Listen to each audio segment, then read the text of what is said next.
There's a dragon there that my wife made. She's quite a sculptress, and I incorporated that into a piece recently. There's some birds, and they kind of look like Flash Gordon or Buck Rogers spaceships initially. They're like these closed shapes that come to a point, and then I sculpt them. I bend the top over and turn it into a beak, and just start adding, you know, talons and things like that, and they become little birds. They're actually banks.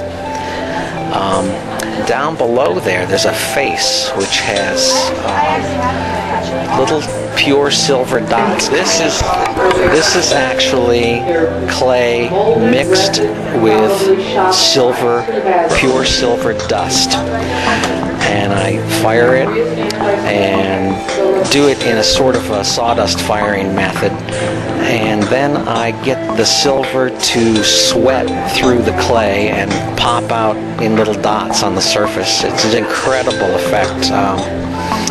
Wish I had a little more control of it. It's kind of a spontaneity, serendipity thing. Doesn't always work, but neat effect, and it works really cool on pots. But I don't have any of the stuff that my wife Karen decorated. She really likes American Indian stuff, and she goes all out when it comes to decorating. She puts hours and hours and hours into all of her pieces. Revolution.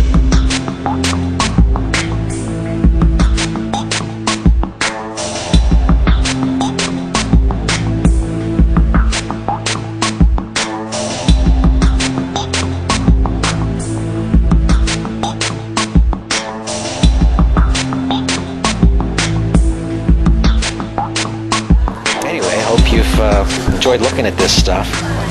Oh, there's a wonderful rustic chair down here. Don't know if we got to that or not.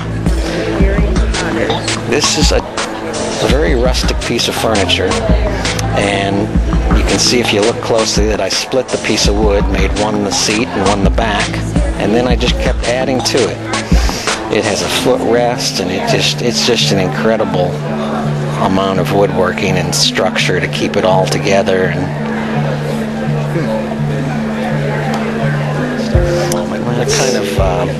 their new thing I've been doing with this mountain man friend of mine, the Colonel, in West Virginia, and I spend quite a bit of time there throughout the summer months when Arizona's a little nasty, and we're just making a bunch of primitive tools, farm tools, logging tools.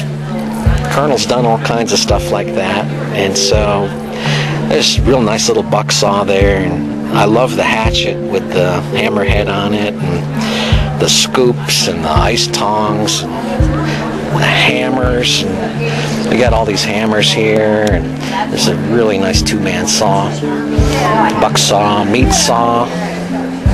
This thing, I can't remember what it's called. It begins with a C, and it's used in the logging industry to turn logs over. And I just can't remember the name of it. This thing here, Colonel made this, and I said, Colonel, that just looks like something that they'd have at a circus to pound in those big tent stakes. He goes, yeah, I guess you're right, And I said, well, you know what else we could do with that? We could make one of those strongman things, you know, with the little bell, and you hit the thing and it goes up, and if you hit it hard enough with that big mallet, it's going to strike the bell. And so we're going to work on that. He's also got a scythe that he put together, which is just great. And this piece here is a little grindstone. And he's got most of these things in real size at his farm, so it's no big deal to make little potter's wheels in the half-inch scale, as opposed to the one that was over in the studio that's in the 1-inch scale. So these are about 1.5 inches tall, and that's the half-inch scale, where 1/2 of an inch equals a foot. This little rustic piece here would also be 1/2-inch scale. Real tedious when you get into 1/2-inch scale. Let's see. This is just this little piece up here. All this is a shower curtain thing. And so I put little shelves in it and made it into just a little display, and you can wear it as a necklace, actually. 6 little decorated pieces in it.